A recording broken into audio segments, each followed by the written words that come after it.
Rocco. All right, Dr. Jack, we're getting close to the new year, but you were out before our call in the green room taking care of something, right? Yeah, the green room. Yeah, at the Rocco studio here in New York, New York. Um, no, it was we got hit with a snowstorm last night. A good deal of it, and I'm surprised you don't have it up there on the lake. Typically that area. Growing Yeah. up in Erie, that Nothing at all. that's a huge.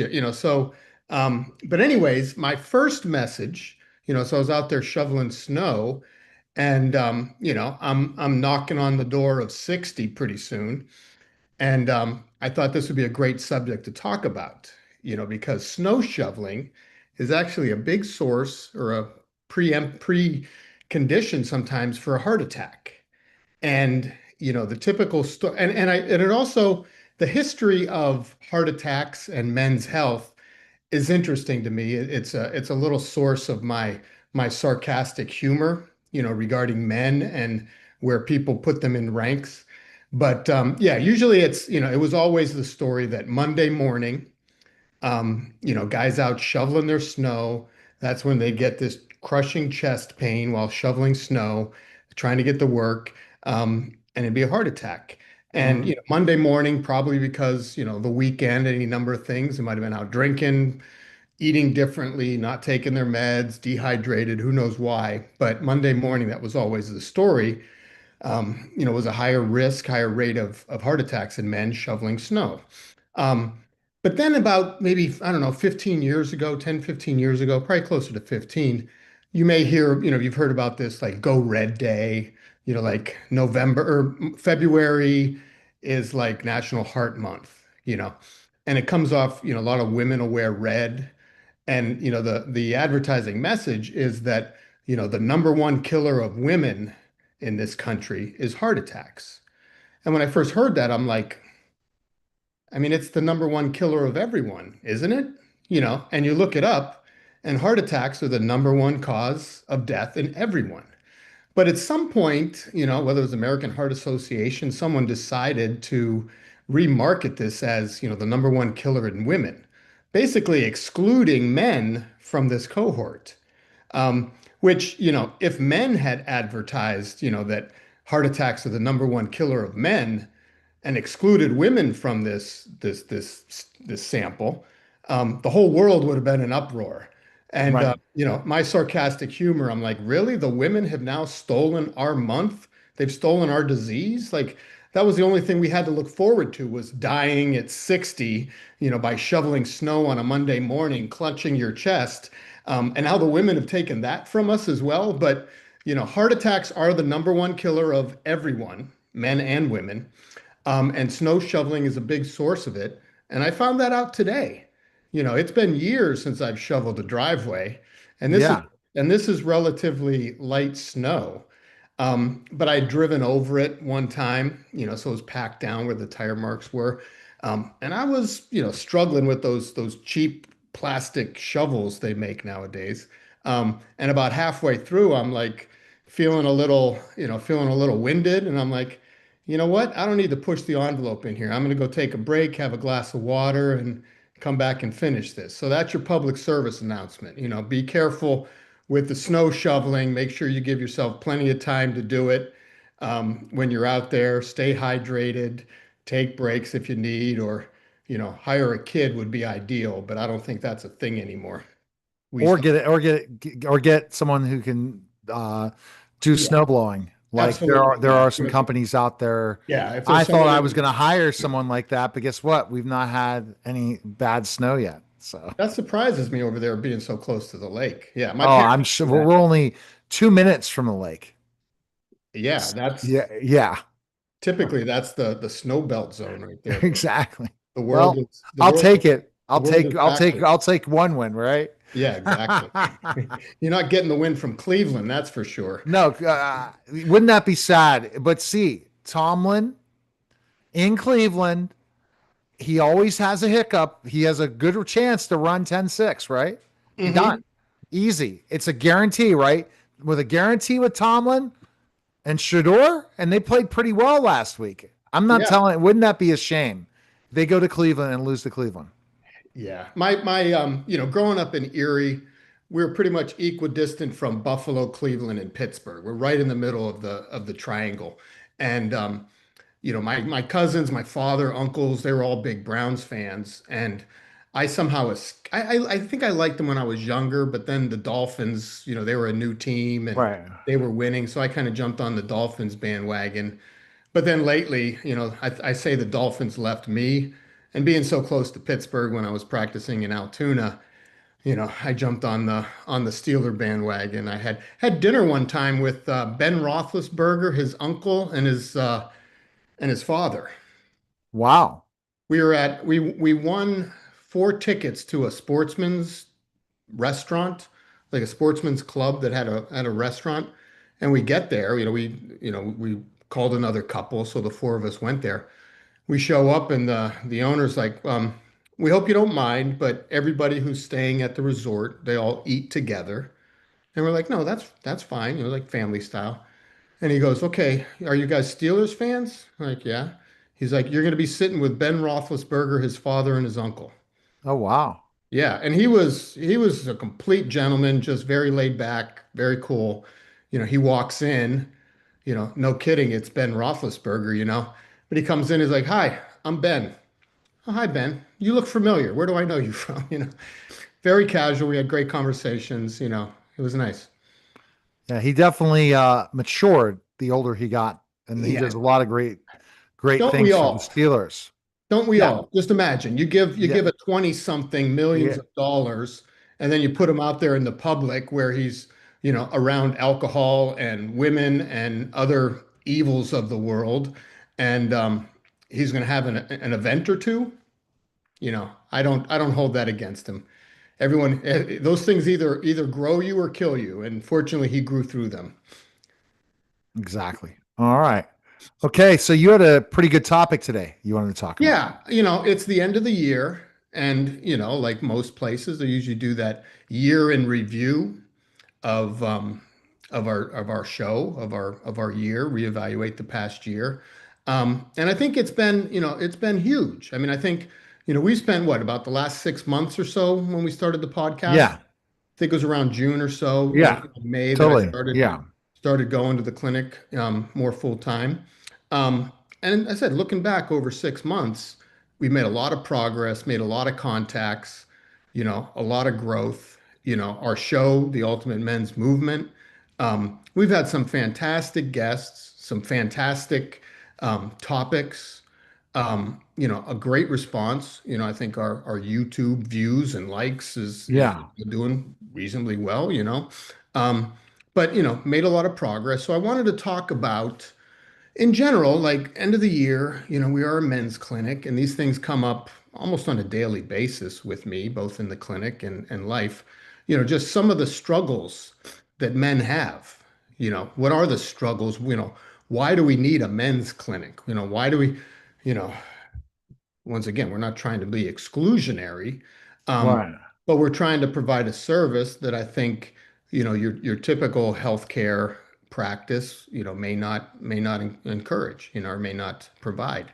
And I think, first and foremost, a lot of men just they don't take the time to go to a doctor.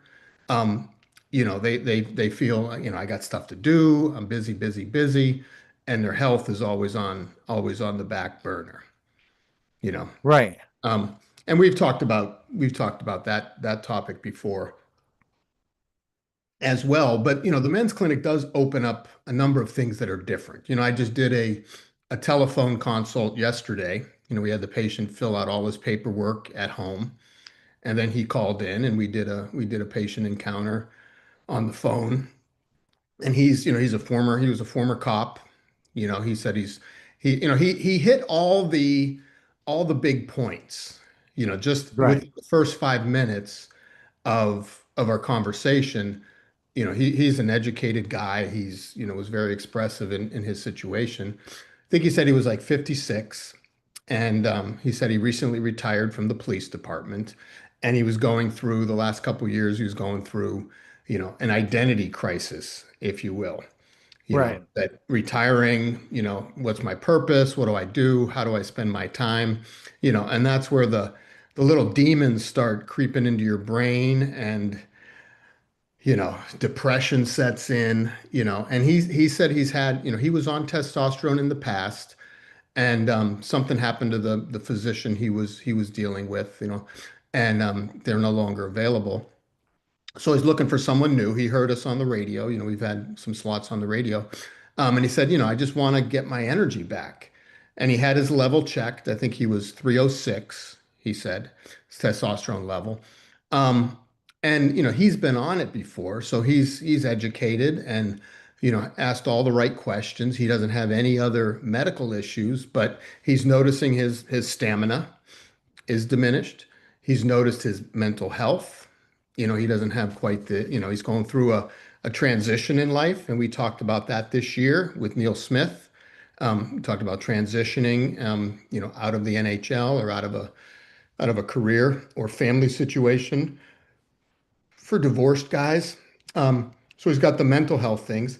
He's got the sexual dysfunction. He's like, I just want to, be able to perform a little better for my wife. We've had a good life and, we've had a good sex life. So we want to get that. And, he had some valid questions. So he's getting signed on for a membership or a subscription to for testosterone. And he's also interested in the P wave. So he's the perfect candidate, mid 50s, relatively healthy, no other issues. But if someone like that starts drifting into, depression or boredom or what have you, alcohol, substance abuse, all sorts of things, he's at risk for. Whereas a little testosterone to just optimize and normalize his testosterone level may save him a lot of other problems, save him prescription of Prozac or, whatever, may get his health better, may get his belly fat down, which Right. is another source of the heart attacks in your 50s, shoveling snow. If you've got the additional visceral fat, we've talked about that before. Um, all those more muscle mass, so if he has a fall, if he has an issue, he can defend himself, he can get up from the ground if he falls, not stuck there just lamenting. So that was just that visit yesterday encompassed a lot of the issues that we talked about with men. Um, and the other one is, that we get it. Like as soon as he started talking, and he didn't have to go long. He's trying to, most guys try to justify why they are where they are in the world, Um, and he's saying, well, I just retired. I was a cop for 30 years, whatever his story is. Um, but as soon as he started talking, I said, man, I get it. I'm in the same boat. I'm in my 50s, soon to be 60. And, we can sympathize with all those issues, which I think men need. How's your testosterone going? You're still Yes, you said the level is unbelievable through the roof, right? And right. everything's going great.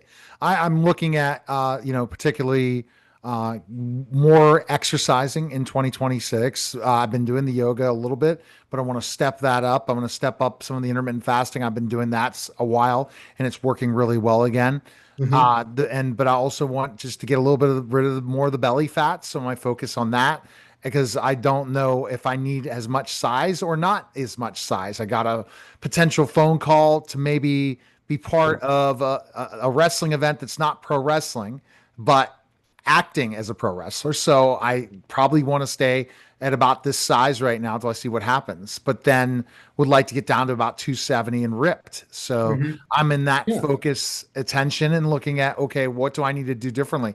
I'm scaling the business again, so more opportunity to take that, self-care time to work out more and Hmm. to look at ultimately the dieting and why, because, and what's better. But everything's going fantastic. The laser focus, it's just part of the biohacking fact. You can have Yeah. Did you get? testosterone.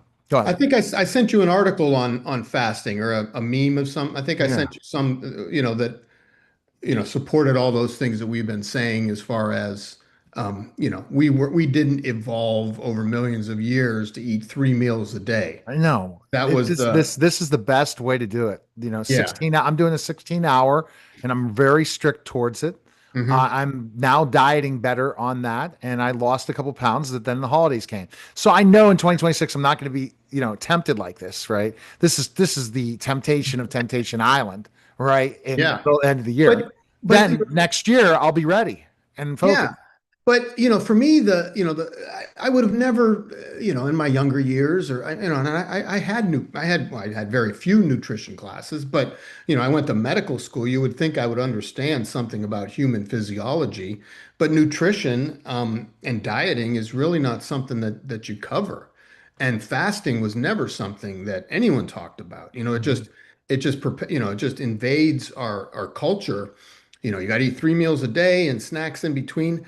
That rumor was started by the food companies, who also bought out, they were the tobacco companies that bought out the food industry, RJ Reynolds. So, um, but I did the same thing.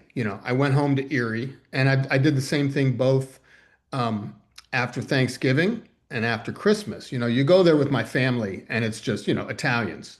Manja, manja, you got to eat. Right. Oh, did you try this? Did you try? Oh, you don't like my salad? Oh, what, you don't like my lemon bars? You got to try the lemon bars, so you get sucked into all this. And even after, because we do two big family meals. We do the seven fishes dinner on Right. Christmas Eve. And then we have a big, pasta, ravioli, manicotti, kind of more a traditional Italian on Christmas Day. So even after the first day, I'm going to sleep and my reflux is just killing me, just eating stuff I'm not used to eating and eating late, Right. having a little, splitting a bottle of wine and the whole nine. And then the same thing, Christmas, I finished my Christmas dinner. I'm like, okay, that's it. I'm on a fast. Right. And I just didn't eat for good 36 hours, I think Wow. You did a 36-hour I didn't fast. eat it all yesterday. That's impressive. Well, let's figure it out. I finished dinner probably about, 1:30, 2 o'clock on Christmas Day, which was Thursday, right?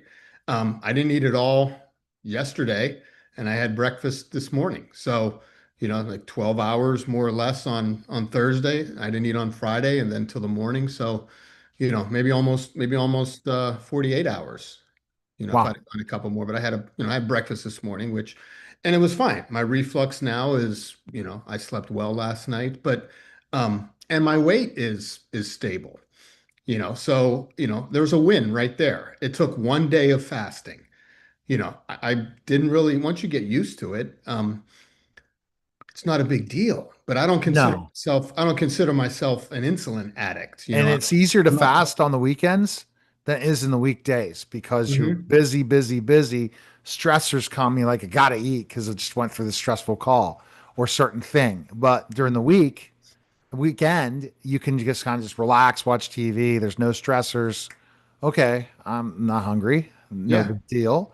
And you already notice part of the intermittent fasting, what I've gone back last couple weeks, is I eat less. So at one point, it's all going to happen, and I know it will.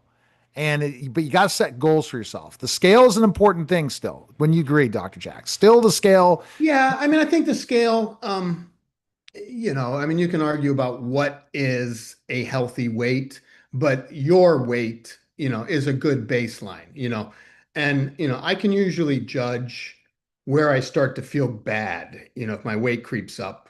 During my marriage, I was at the highest I'd ever been, when you got young kids and you have to eat 3 meals a day and, dad's got to sample the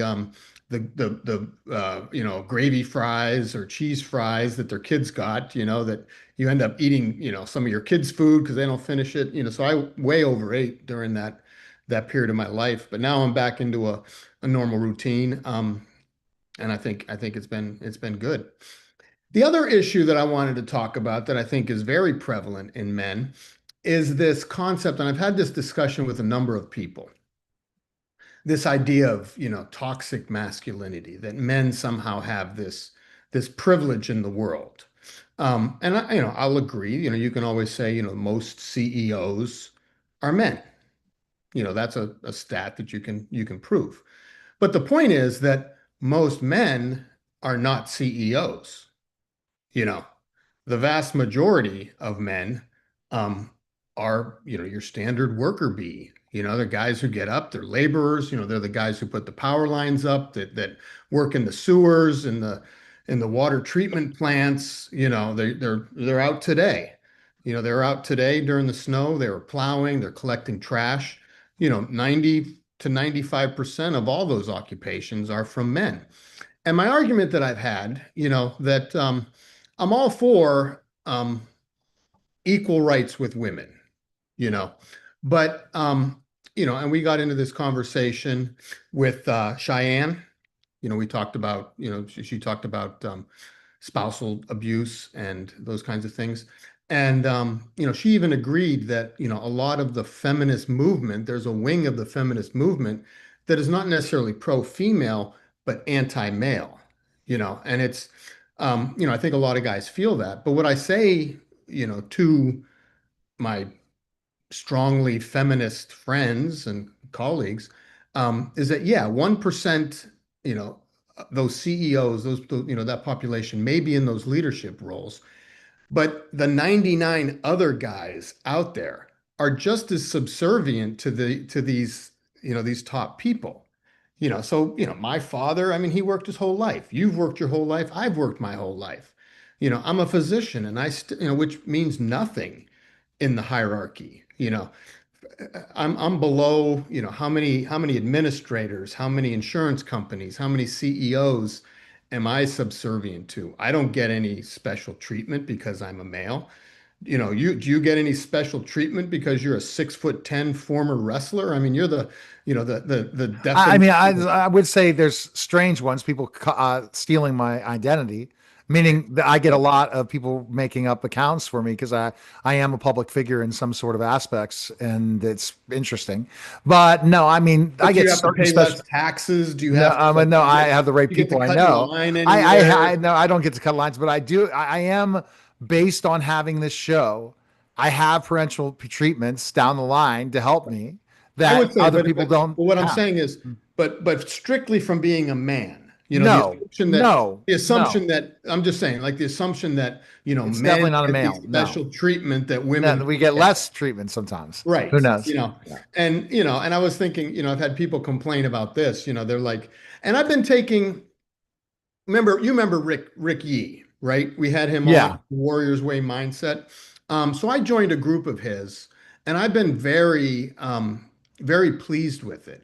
Very pleased, but also saddened by the number of guys that are out there that are literally, and these are the guys he deals with, literally calling him at 2, 3 in the morning with a gun on the Oh table my God. and a bottle of Jack Daniels. Hmm. These guys are calling him in crisis. And we have our meetings. There's a group of 4 guys, and this is, we meet every Sunday for 2 hours. We have, reading before. But he's also invited us to a number of his other.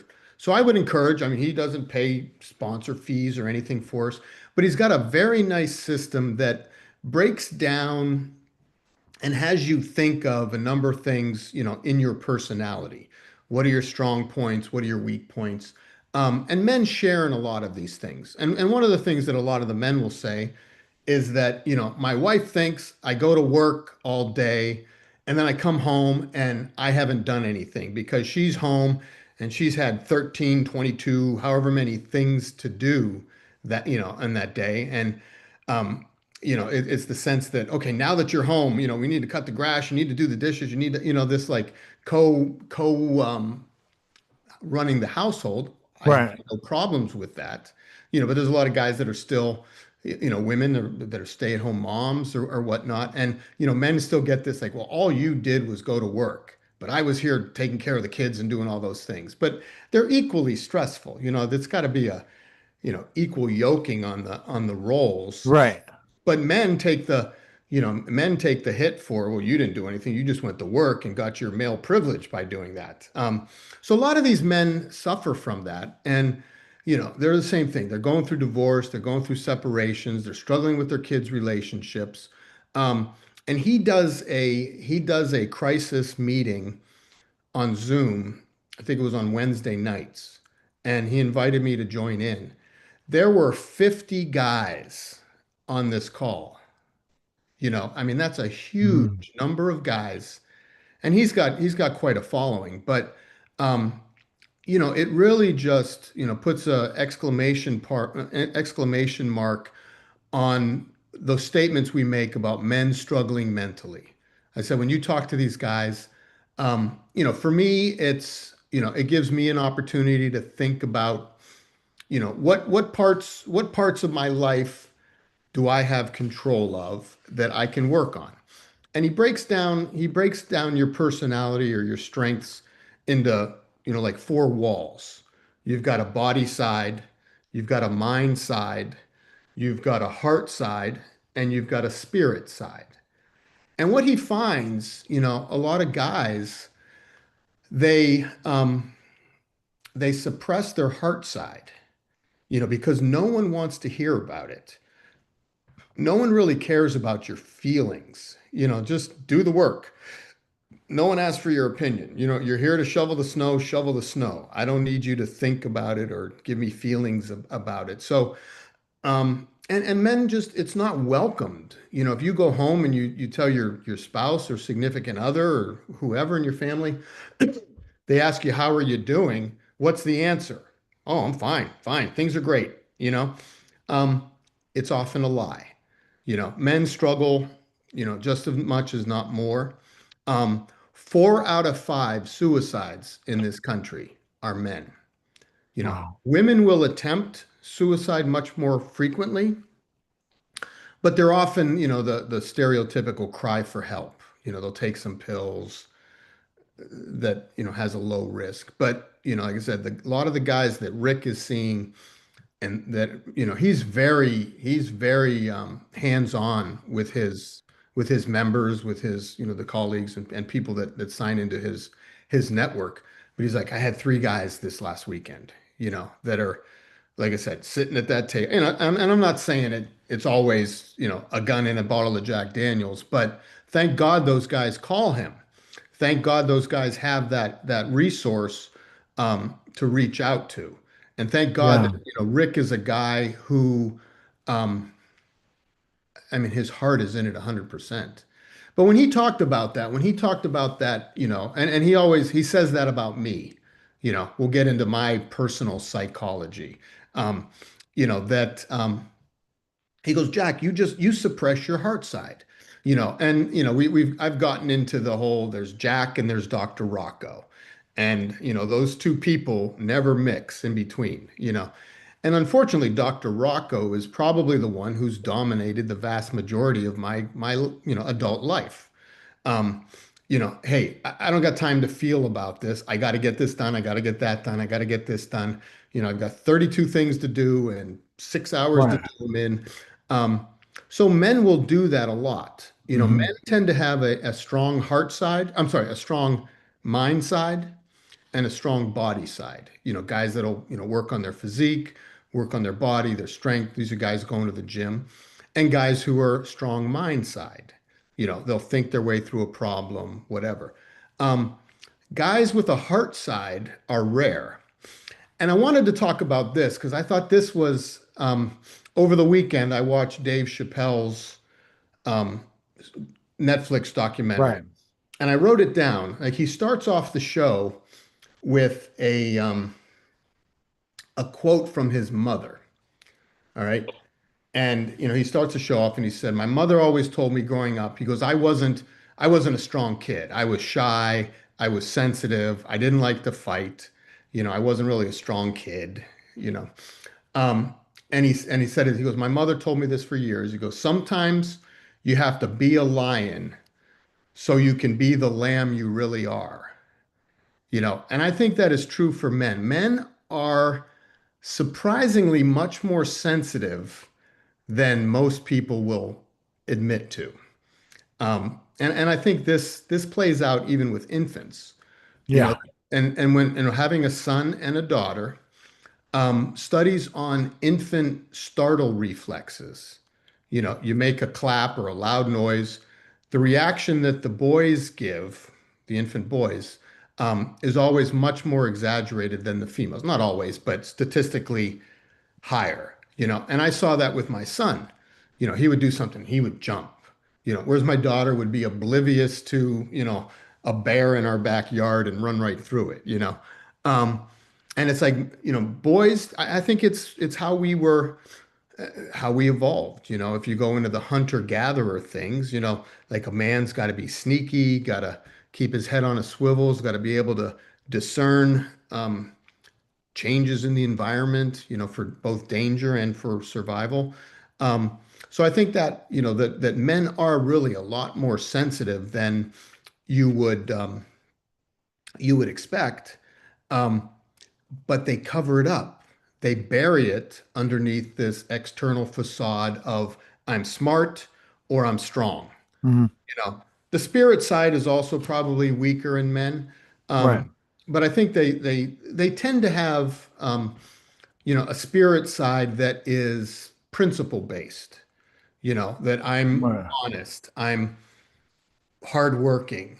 So that's their spirit. It doesn't necessarily come from, but it's also purpose. My purpose. Okay. So spirit is also often used in men. But typically, like I said, it's either mind or body, and the heart side, the feeling side, how do you feel about this, often gets suppressed.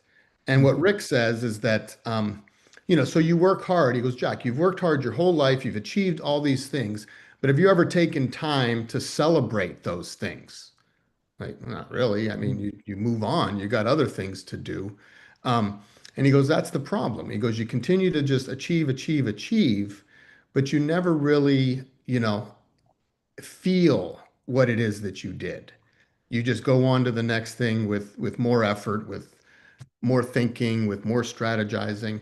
But anyways, I think that's something, I mean, I've really enjoyed his lectures and the reading material that we get from that. And it's given me a much deeper understanding of men and where they come from. And I see a lot of the same things in my son. I mean, he's always done well with wrestling. He wins a tournament and no big deal. Last 2 weeks he won his weight class last 2 weekends in a row, and he was also voted most outstanding wrestler of both tournaments. So he's really just killing it, but he doesn't enjoy it. Not that he doesn't enjoy it, he enjoys doing Right. it, but he never rests on his laurels. He's always like, even last year he had a disappointment at the state championship. He finished second in the tournament. And, instead of celebrating and like, come on, bud, let's go out to dinner. You finished second. You should be proud. I mean, he was undefeated all season, and his Right. only loss was in the finals at states. So, clearly a disappointment. But I'm still hugely proud of him. It's still a tremendous achievement. Guess what he did after the state wrestling tournament? After wrestling 2 days in the tournament, after his loss, he went back to the gym that night to run through some things that he did wrong. And I tried to pull him away from it, but his coach, and it's just they get into this mindset, and it was kind of disappointing, hey, I could see myself doing the same thing. That's a sin that I've committed, you know, and I'm sure you could stay the same. You put those extra hours in the gym, those extra time. So men suffer with that like never being able to truly, people may look at you and say you're successful and this and that, but you still see that fragile child. But I like that quote from Chappelle. You have to, in order to be a man, that means pretending that you're a lion. There are Mhm. scary things out there in the world. There are things that you need to just focus on and get the job done. How you feel about it is less important. You still need to be aware of it. Yeah. That's what Rick has brought out in me, that um there are a lot of things I need to Yeah. celebrate in Totally. life. What Okay. about you, Neil? You got any stories about that, like with your wrestling career? I'm I sure. mean, I mean, I think the person that was in professional wrestling, and then even afterwards was not the person. Like, I would react so fast with anger. Now I know how to calm that. I'm still tough, but I'm not tough in the way that's going to intimidate people to be scared of me. Mhm. So based on being 6'10", how I react differently, how I do respond, do not roll over and play dead. However, I give an explanation and always create a solution next time. There's no need to go crazy on somebody. That's nothing. That's not going to do anything to your health or the next person's health. Let's Right. figure out a solution to a problem versus let's go and attack and complain about everything. And Yeah. sometimes we always are in attack mode and fix it mode versus solution mode. And the more we can be in solution mode, the more we can accomplish more things in life. Yeah. And even when we had, to go back into the year in review, when we had Connor Howe on, he was the male adoptee who talked about his experience. He said the same thing, like a lot of male adoptees will lash out in anger, will lash out in, aggressive ways, because those are the things that men are, it's more acceptable for men. You see Right. I mean, and it's true for all of us. It's in our genes. It's in our in the air we breathe. You see a boy getting mad and like, oh, he's a troublemaker. And then you see a boy crying, at wrestling practice or baseball practice or something, and you're like, he's a wuss. Right. You know, there's a very fine line of perfection for this quote unquote optimal male. Mhm. There is no optimal male, but there are ways to approximate that, what's valuable in your life as a male. And it's different for females. There's a lot of different cultural things. A woman comes home, she's crying, she's upset. Oh, hun, come here, give me a hug. I'll make it better. What happened? Tell me the story.